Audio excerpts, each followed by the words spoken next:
In today's video, we have a comparison of the two latest core drivers from TaylorMade. We got the Qi35 here in 2025 and the Qi10. We'll break them down for you and show you all the TrackMan data about how these two drivers compare. Hey golfers, I'm Drew Mahowald, Second Swing Golf here in the Second Swing Tour van, joined by Jake Montgomery, Master Club Fitter, for a head-to-head comparison. TaylorMade drivers. We've got the TaylorMade Qi10 and the TaylorMade Qi35. Jake, we've learned all about these now. I know we're starting to fit them here a little bit in the store.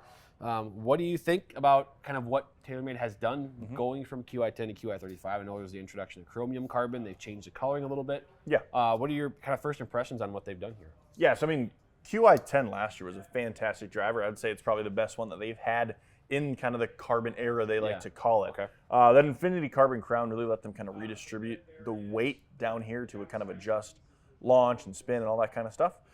In the Qi35, they now have adjustable weight ports, which is even better because it allows us to really fine-tune performance. If we want to drop spin or add launch, we can do it no problem.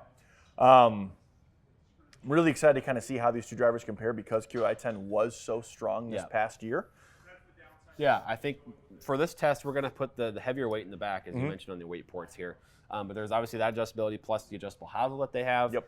And then I think the look is really different. And, they've got they got a mat on the bottom as well, which changes things a little bit. But they've still got this kind of, I don't know if it's the remnants of the inertia generator. This kind of I think it was really introduced. What was it? Maybe the Sim series.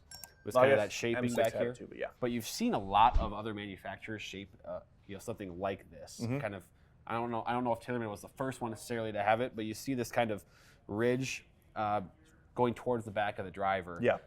It's kind of a swing speed play a little bit as well. So lots going on here. I also like the black face in contrast with the gray crown. I think that is really sharp. So I'm going to hit both today.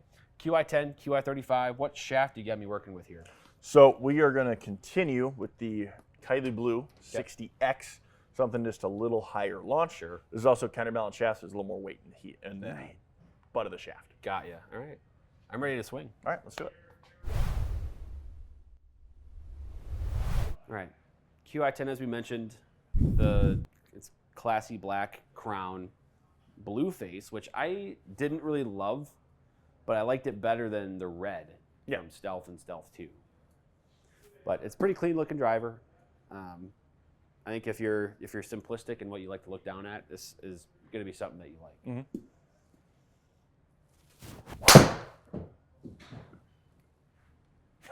That'll work. Can we be done? All right, moving on to Qi35. I think the contact was a little high on the face, which is why you see kind of like the high launch and the low spin. Yeah. But contact high on the face is going to be good almost every time with driver because that high launch, low spin combo is what you're looking for. Yeah. There's the ball speed. Yeah, I was getting comfortable in here now. Yep. Yeah, those launch and spin numbers are a lot more, I'd say, regulated. Yeah. What's funny is I think the total distance was the same on those two. It was. They're pretty darn close. If that stays online, that could be good too. Okay, yeah, I thought I turned that over a little bit.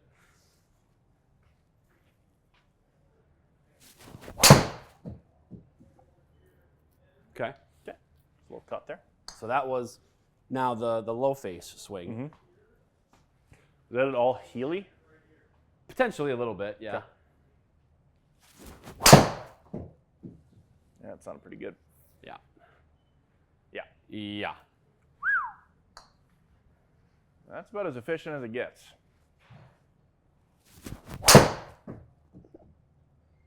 Fastest ball speed yet. That stays okay. Yeah. Just a little left of the fairway. I was worried about that overcooking, but it actually is totally fine. That's good.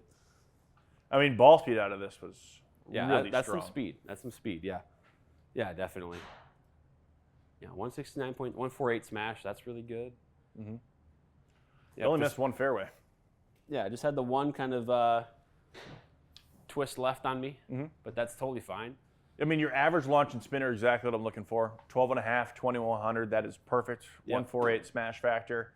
Land angle under 40. I mean, honestly, from an optimization standpoint, this driver is pretty well suited for you.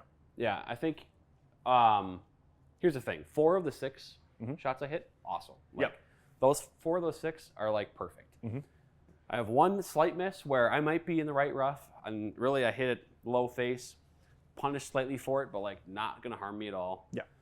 And the one left is the tricky one where my face was closed, and it kind of dove left, which is probably more swing related than really anything. And even with that said, there was no concerns about speed or distance on that. So, like you said, 5 of 6 fairways is a good percentage. Pretty good. I think what is the best on the tour, like 70 something, around there. So, that's pretty good. What I will be kind of trying to pay attention to here with Qi35 is that spin consistency number. I think that can get a little better. Yep. Because now, granted, I had the one that was over 3,000, and then I think I had one down even like 1600 or 1700. Yeah. So we'll see if I can maybe tighten that. And if so, I think that's where the improvement can happen from Qi10 to Qi35. Yeah, I'm curious how it works. It's Qi35. Again, it's. I mentioned this when we just filmed the Fairway Woods. Similar comparison, Qi35 to Qi10. And it could be just an illusion with the color, but it looks larger. The footprint looks larger compared to Qi10. Again, that could be something that my eyes are playing a trick on me. But other than that, it looks really clean. I like, again, as I mentioned, I like the black face with also this kind of like lighter gray or white stripe here. And it seems like it helps me line it up nicely at address. So it's really good looking club.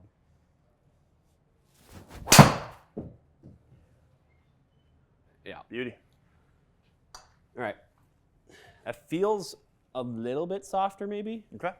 Again, that's only one swing, but I was really quick on my transition there. I don't like where that's going to end up. But it's actually very similar distance. It was obviously way open on the face. But And the spin rate stayed almost exactly the same.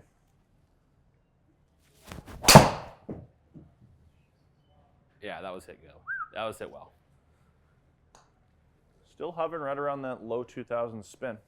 Yeah, that's really 3 different shots. We had kind of a baby draw, baby fade, and the way open face one. And they're all right around that low 2000s. All right, so this was a little low in the face. Okay, that's kind of what I expected to see. That might be so far right too. Yeah. Gosh, I got that right side covered. That should be a good one. Oh my. Oh. Did I swing it that fast, really? Huh. That's a good swing. Yeah, that lowest spin, it really got out there. 332 is gnarly. Well, you definitely saw that spin get a little more consistent. Yeah, look at how similar these are, though. That's funny. So launch a little bit higher. Spin is more consistent, maybe even a little bit higher on the spin. I mean, that's very fractionally different. Yeah. But I think overall, the way I was swinging brought the the dispersion a little bit right. Just I think if you go to, I'm sure, face angle's crazy different, actually. Yep. But I like that despite my tendency to go way right, the spin was still in that nice, comfortable window. You just read my mind. That's exactly what I was thinking. Yeah, because I think typically you'd see that oval go like this. It's actually pretty horizontal. Fairly flat. Yeah, so that's a big takeaway I have from just looking at this initially here. Yeah, I mean, I love that your club head speed was off by 0.1 RPM or mile per hour. That just lends to really consistent data. I mean, from a distance standpoint, they were fairly close. We saw a little bit more carry out of the Qi35. I think a lot of that has to do with you just leaving the face a little bit more open. Gives it some more hang time. But I mean, like you said, leaving him out right, you really didn't lose much distance from that because the spin rate didn't increase a whole lot. Most of the time when I see a golfer that's missing to the right, their spin rate's generally a pretty big problem for them. Right. Where we're trying to reduce that. I mean, if we can still maintain that low of a spin rate, even with a little bit of right miss, if I just set that club a little upright for somebody, get him down the middle and keep that spin consistent, I mean, that's a no-brainer.